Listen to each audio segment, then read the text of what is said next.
안녕하십니까. 3월 9일 화요일 오전 11시를 넘기는 시간입니다. 오늘도 장기표 대표께서 나오셨습니다. 예, 감사합니다. 예. 오늘은 첫 번째 이슈로 LH 토지주택공사의 이 사전 정보를 이용해서 그 직원들이 10여 명이 100억대의 땅을 58억 원을 금융기관으로부터 집단으로 융자받아가지고 그래서 개발예정지 알박기식으로 땅을 사고 거기에 보상을 노려서 촘촘히 이 묘목까지 심은 것이 발각이 돼 그것이 크게 문제되고 이게 더 확대될 가능성이 있고 대통령이 여러 엄명도 하고 무슨 수사단도 구성되고 했는데 이 사태에 대해서 전반적으로 장 대표 생각을 듣고자 합니다. 예. 우선요, 이 사건은 LH공사 직원뿐만 아니라 이 정권의 중요 인사들이 거기에 투기성 땅을 매입한 것이 저는 틀림없다고 생각합니다. 왜 그러냐면 우선 그렇게 보는 이유가 두 가지가 있는데, 하나는 자기가 여유가 있는 돈이 돼서 어디 뭐 땅을 사놓은 사람들이 별로 아닙니다. 심지어는 은행에서 대출을 받아가지고 땅을 샀습니다. 그건 확실한 정보에 의해서 땅값이 가까운 시일 안에 팍 오를 것을 알지 못하고는 대출까지 받아가지고 어떻게 그 투자를 할 수 있습니까? 만약에 그 신도시 건설도 안 되고 오랫동안 되면 대출 이자가 더 많아지는데요. 이런 걸로 봐서 이거는 사전에 말하자면 여기 신도시가 지금 건설되는 계획이 지금 있다는 것을 알고 이거는 투기한 것이 틀림없습니다. 그 다음에 또 하나요. 이 사건에 대해서 참 미묘한 것이 있는데, 이 사건이 딱 언론에 보도되자마자 문재인 대통령이 적각 나서가지고 바로 다음날 이거 엄정하게 이거 조사해야 된다. 그리고 이거를 국토부가 이거를 조사를 하라 이렇게 말했습니다. 국민 여러분, 이거는요 얼핏 보면 굉장히 문재인 대통령이 특히 저 부동산 집값에 대한 집값 폭등에 대한 국민적 불만을 또 이 저항을 고려해서 문재인 대통령이 뭐 나섰는 모양이다 이렇게 생각할 수가 있지만 그런 게 아닙니다. 이게 이런 사안에 대해서 적각 그렇게 나설 일이 전혀 아닙니다. 이 정권 말하는 대로 그 뭐 땅 우연히 사놓을 수도 있는 거 아니냐 이런 식이라면 문재인 정권이 대통령이 왜 나서겠습니까? 제가 볼 때 이 문재인 대통령이 나선 거는 이 권력의 중요 실세들이 투기를 한 겁니다. 땅을 사놨습니다. 그래서 이걸 덮으려 그러면 검찰이 만약에 수사를 하면 줄줄이 다 나오게 생겼으니까 대통령이 나서가지고 오히려 국토부로 하여금 조사를 하게 한 겁니다. 국민 여러분, 정말 나쁜 정권 아닙니까 이게? 특히 문재인 대통령이 이게 이런 사람이요. 이 주택정책을 수립하고 하니까 계속 집값이 폭등합니다. 그 집값 폭등의 최대 수혜자가 누구냐? 이 사람들입니다. 전에 김의겸 씨 청와대 대변인도 다 집 투기성 주택을 구입한 일이 있고 하듯이, 그러니까 저는 그래서 이 사건은 근본적으로 LH 직원들이 정보를 알고 투기를 한 거고, 근데 이거를 이 정권이 제대로 수사를 하지 않으려고 합니다. 대통령이 나서서 이걸 제대로 수사하지 않을 방침을 지금 만들고 있는데, 조금만 덧붙이면 이 변창흠 이 국토부 장관이야말로 당사자입니다. 수사받아야 될 당사자입니다. 그것도 모릅니까 그거? 그 사람이 그 LH공사 사장했는데, 제가 볼 때는 여러 가지 이분의 변창흠 씨 청문회에 나와서 하는 거 보면 이 사람은요 그런 정보를 알고 투자하고도 남을 사람으로 저는 보입니다. 그런 사람, 수사 대상이 돼야 될 사람, 투기했을 가능성이 굉장히 농후한 사람을 또 이 조사의 주체로 내세웠다는 것 자체가 이 정권이 얼마나 이 사건을 때려 엎으려고 하는가 하는 걸 알 수가 있습니다. 이제 뒤늦게 이제는 경찰에다가 수사하라 그러는데, 이 정권의 최고 권력자가 이런 생각을 하고 있는 터에 저는 제대로 수사되지 못하리라고 보고, 이 사건은 정말 국민적 분노를 저는 불러일으키리라고 보고 있습니다. 노태우 대통령과 노무현 대통령 때도 이 유사한 사건이 발생했을 때 검찰이 수사 책임을 지고 강력한 수사단을 만들어서 아마 100여 명 이상을 사법 처리했습니다. 그에 비하면 문재인 대통령은 지금 공포를 쏘고 공포, 총알이 없는 공포를 그냥 적당히 알아서 하라는 장 대표 말씀대로 이런 신호를 보내는 것 같은데 조금이라도 도덕적 자긍심이 있다 그러면 변창흠이라는 사람 장관 자리에서 물러나야지요. 그런데 오늘 아침 뉴스를 보면 2013년 이후 그 박근혜 정권 때부터 조사를 하겠다고 이러거든. 어찌 생각하세요? 예, 그 정말 참 이 정권 기가 막힙니다. 저 박근혜 정권 때 그까지 조사한다는 게 그런 거는 사실은 또 그 정말 알기도 어려운 거고 이 물타기 합니다. 그 다음에 또 제가요 이 사건을 물타기 하려고 하는 것 중에 하나가 어제 말고 그제 홍남기 부총리라는 사람이 있습니다. 홍남기 부총리가 국토부 장관, 뭐 법무부 장관, 행안부 장관 여러 장관들을 대동을 해가지고 근본적인 대책을 강구해야 한다 그러면서 온갖 방안을 다 내놓습니다. 온갖 방안을. 그게 바로 이 사건을 허지부지 덮으려고 하는 그런 이 정권의 의도를 저는 그대로 저는 드러내고 있다고 생각합니다. 그래서 국민 여러분, 이러한 정권에 대해서는 진짜 국민이 나서서 이걸 심판하는 수밖에 없습니다. 오히려 그래서 이분의 이 문제에 대해서 서울시장, 부산시장 선거에서 이 정권에게 정말로 국민이 얼마나 이 정권의 주택 정책에 대해서 이런 공무원들의 이 불법 행위에 대해서 이 정권이 계속 감사하기만 하는지에 대한 국민적인 심판이 저는 엄정하게 이루어져야 그래야 이 정권이 좀 정신 차릴 수 있다 이렇게 봅니다. 박근혜 대통령 시절에는 이게 부동산이 침체되어 있었어요. 그 투기 열풍도 불지 않았고 2017년 5월 10일 문재인 정권 이후에 25차례 이 주택 문제 대안을 내놓을 때마다 이게 땅값이 올라갔거든요. 그러니까 여기에 집중해야 되고 그 다음에 홍남기 부총리가 말한 걸 보면 핵심은 이겁니다. 엄단하겠다. 관련자 엄벌한다. 그 다음에 초과이익도 환수하겠다. 그뭐 대단하게 들리는 것처럼 공포탄을 쏘고 있어요. 그리고 이게 기가 찬 일인데 그건 그대로 우리가 지켜봐야 되고 두 번째로 윤석열 현상 이 간단치 않는 윤석열 바람이 불고 있는데 이것에 대해서 전망을 어떻게 하시는지 장 대표 의견을 듣고자 합니다. 예, 보도 다 보셔서 아시겠지만 윤석열 총장의 지지율이 불과 그 하루 이틀 사이에 말하자면 사퇴한 직후에 17% 올라가지고 32%좀 넘었죠 아마. 이 지금 대선 후보 여론조사의 지지율에서 압도적인 1위를 지금 하고 있습니다. 이것은 윤석열 전 검찰총장에 대한 국민적인 기대도 저는 좀 있다고 보지만 문재인 정권에 대한 실망이 얼마나 큰가 하는 것을 저는 단적으로 보여주고 있다고 생각합니다.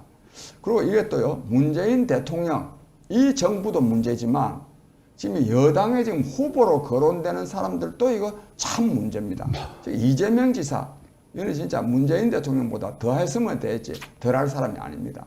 또 여기다가 이낙연 씨 같은 사람, 아무 자기 생각도 없이 그냥 줄줄 따라다니는 사람, 이런 사람들이 그동안의 이 대선 후보 이 지지율에서 상당히 높았는데 이런 사람들 가지고는 안 된다고 하는 국민적인 뜻도 저는 윤석열 신드롬에 상당히 포함되어 있다고 생각하고 저는 뭐 이 뉴스를 보면서 어쨌든 이 문재인 정권을 끝장내는 데 있어서는 정말 국민의 광범한 지지를 받을 수 있는 대선 후보감이 있어야 되는 터에 뭐 윤석열 신드롬은 우리한테 상당한 희망을 주고 있다 이렇게 봅니다. 지금 여당은 이제 어제 그것도 오늘 아침 뉴스를 보면 여당의 중진 국회의원들이 나서서 그리고 추미애 씨까지 나서고 조국 씨까지 나서서 비판을 하는데 이런 요지입니다. 아주 정밀하게 계산돼 가지고 검찰총장 자리에 있으면서 대권을 겨냥한 아주 그 조직적이고 단계적인 행동을 한 정치 검찰의 총장이었다. 정치검 총장. 그리고 야권 세력 어느 가닥하고 이미 손을 잡고 그런 일을 했다. 그러니까 국민이 정치 검찰 출신을 주목해서는 안 된다. 그러니까 미리 아주 검찰총장 되는 순간부터 계산해서 했다 이런 얘기입니다. 어찌 생각하십니까? 예, 뭐 저는요 그 사람들 말도 되지도 않는 소리 하는 거는 뭐 하루 이틀도 아니고요. 바로 그러한 말도 되지도 않는 그 협박, 엄해, 심지어는 공작 이런 것 때문에 윤석열 총장에 대한 지지율이 저는 굉장히 올라갔다고 생각합니다. 그래서 그 사람들 하는 말은 정말 시기 질투에 불과하지 또 두려움에 불과하지 그 뭐 저는 별로 중요한 게 아니라고 보고요. 그 다음에요. 근데 이 사람들이 또 앞으로 어떻게 할 사람들이냐? 조금이 지금은 뭐 흔히 요즘 뭐 저 초기에 여론조사상 1등 하던 사람들 그동안에 안 된 사람도 많다. 뭐 이렇게 하면서 안 되기를 바라겠지만 나중에 좀 잘 되면요. 그 사람들 가운데 상당수가요. 윤석열 총장한테 달라붙을 사람들입니다. 저는 그렇게 봅니다.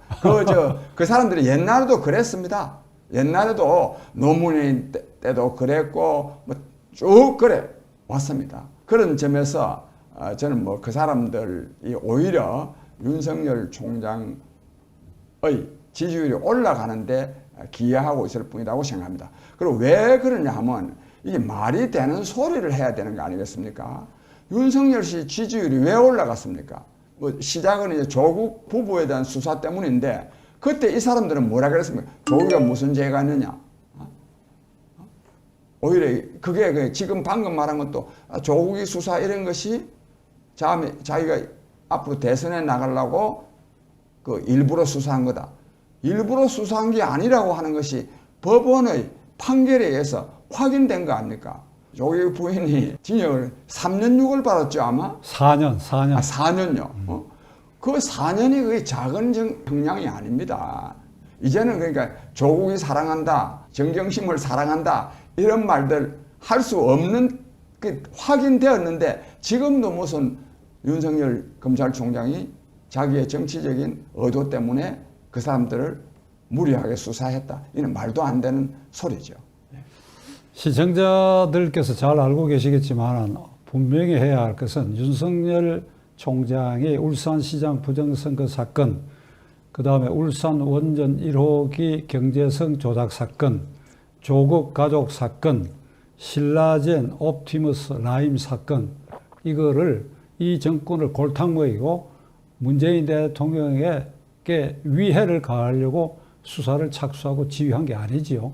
골마 터질 겁니다. 골마 터졌어. 울산시장 사건도 골마 터져가 거기에 고발을 했어. 고발한 사람이 많아요. 조국도 마찬가지고 나머지 것도 전부 고발을 해가 다 이게 드러나서 골마 터진 건데 검찰총장이 이걸 보고도 이 정권 보호를 위해서 눈 감겠다 이러면 그건 직무유기지. 형법상 직무유기고 역사상으로도 직무유기 책임을 져야죠. 그래서 그걸 법대로 한 사람을 이런 식으로 몰아붙여가 쫓아내려고 하는 그 과정에서 국민적 주목을 받은 거 아닙니까? 그러니까 이건 시청자 여러분 잘 가려보실 것이고 또 장 대표가 적확하게 지적하셨습니다. 서울 부산시장 선거가 이제 성큼 다가왔습니다. 부산은 야권의 후보 단일화 문제가 없는데 서울은 여전히 오세훈, 안철수 단일화 문제가 아직 남아있는데 이 전망과 그리고 국민의힘당이 이번 특히 서울시장 선거에서 어떤 전략으로 임해야 할 것인가 하는 데 대한 장 대표의 의견을 듣고자. 예, 이 국민 여러분, 이번 이 서울시장, 부산시장 선거는 대단히 중요합니다. 이건 단순히 서울시장 또 한 사람 뽑고 부산시장 뽑는 선거가 아니라 문재인 정권의 이 실정, 이 국정 파탄을 국민이 심판할 수 있는 아주 소중한 기회입니다. 만약에 이번 선거에서요, 뭐 만에 하나라도 여당 후보가 만약에 또 당선된다면 이 문재인 정권은요 정말 보라 말해 당신네들 맨날 우리 보고 비판했었지만은 국민은 우리를 지지하지 않느냐 이렇게 할 겁니다. 국민 여러분 이거 용납해가 되겠습니까? 반드시 이겨야 됩니다. 그런데 이기려 그러면 이 후보가 빨리 정해져야 됩니다. 지금이 뭐 부산시장은 이미 야권 후보가 박영준 씨로 정해져 있지만 서울시장 후보는 지금 두 사람이 지금 안철수 국민의당 대표하고 오세훈 국민의힘에서 선출된 후보하고 지금 두 사람이 있는데 이 후보가요 빨리 단일화돼야 됩니다. 왜냐하면 선거일이 불과 15일밖에 안 됩니다. 또 서울시가 얼마나 넓습니까? 근데 저는 오늘 아침 신문 보니까 이 두 사람이 뭐 90분 동안 대화를 했는데 18일까지는 단일화하자 그런데 그 사람들이 당사자들이 그렇게 말하니까 제가 뭐 별로 할 말이 좀 없지만은 저는 18일까지 가서는 안 된다고 생각합니다. 18일까지. 그리고 적어도 그 정도 지지율이 비슷할 정도면은 누가 돼도 좋다는 그 마음도 가질 수 있어야 됩니다. 그런 점에서 저는 후보가 진짜 조기에 단일화돼야 되는데 이걸 위해서는 정말 통 큰 양보가 저는 있어서 앞으로 정말 오늘 내일 중에 저는 단일화가 돼야 되고 단일화 되려 그러면은 통 큰 양보가 저는 있어야 된다고 보고 근데요 왜 또 이게 꼭 단일화 돼야 되느냐 하면 단일화가 안 되면은 야권 지지 국민들이 실망을 해가지고 투표장에 안 갈 사람들이 많습니다. 지금 방금 오다가 지금 뉴스를 보니까 서울시장 야권 후보 단일화가 될 거라고 보는 사람은 36%밖에 안 되고 안 될 거라고 보는 사람이 47%입니다. 국민 여러분, 이것은요 이 국민의힘 당이 얼마나 후보 단일화에 소극적인지 특히 또 이른바 보수 진영이 그동안에 후보 단일화를 못해가지고 망한 일들이 계속 있어 왔습니다. 계속 역대 큰 선거에서 계속 이 보수 진영이 후보가 난립돼 가지고 즉 단일화가 안 돼 가지고 계속 망해 왔기 때문에 이번에도 단일화 안 될 것이다. 특히 국민의힘 김종인 위원장이나 국민의힘에서 지금 이 단일화 문제에 대응하는 말들을 보면 단일화가 안 될 거다고 생각하는 국민이 될 거라고 보는 국민보다 훨씬 더 많습니다. 이러면 어떻게 됩니까? 저것들은 안 된다. 투표할 필요가 없다. 이런 인식을 팽배되는데 이게 뭐 한 100명이나 1000명 같으면은 단일화 됐다 이렇게 하면 확 그냥 단일화 된 걸로 다시 다 확인될 수 있지만은 수백만의 유권자가 있는데 맨날 우리처럼 뉴스 보고 사는 게 아니지 않습니까? 그래서 이 실망한 국민들은 투표장에 안 올 것이기 때문에도 하루 빨리 말하자면 단일화 가지고 너무 밀고 땡기고 할 것이 아니라 빨리 단일화 하는 것이 선거에 가장 저는 도움이 된다고 봐서 단일화 하려고 그러면은 후보 당사자들이 통 큰 양보를 해야 되고 만약에 이걸 오래 끌 때는 한 사람이요. 진짜 정말 후보직을 사퇴함으로써라도 저는 조기에 단일화를 이루어야 된다고 생각합니다. 이번 이 단일화는 약간 다양한 면은 당사자인 오세훈, 안철수 두 사람이 만났고 반드시 해야 되겠다는 의지가 있는 것처럼 보이는데 그래도 여론조사상으로 단일화가 어렵다고 보는 거, 수치를 떠나서 그런 분위기가 있는 첫째 원인은 국민의힘당 지도부, 그중에 좁히면 김종인 씨 때문이야. 늘 삼자 필승론 이런 걸 얘기해왔고 안철수 후보에 대해서 계속 폄훼하는 발언을 계속해왔기 때문에 그래서 단일화가 어렵지 않겠냐 이렇게 보는데 좌우간 결과적으로 단일화가 안 됐다. 그러면 오세훈, 안철수 두 사람의 책임과 버금가게 국민의힘 당의 김종인 위원장의 정치적, 역사적 책임을 지워야 되는데 4월 15일 선거에 패배가 확실해지자 그날 개표 진행 중인 자정계의 당대표 황교안이라는 자가 모든 책임을 제가 집니다 하고 사라져버렸어요. 사라져버려서 그냥 그 이후에 당을 망쳐놨단 말이에요. 마찬가지로 김종인 씨가 이번에 이 단일화 과정에서 지금까지 죄를 뿌려왔는데 결국 안 되면 당 쪽의 책임은 이 몇몇 사람은 말이지 준엄한 책임을 물어야 될 거예요. 그냥 단순히 제가 준엄한 책임이 아니라 민심의 단두대에 올려야 될 거 아니에요. 민심의 단두대에 말이에요. 네. 오늘 장 대표께서 이렇게 나와주셔서 감사합니다. 예, 감사합니다.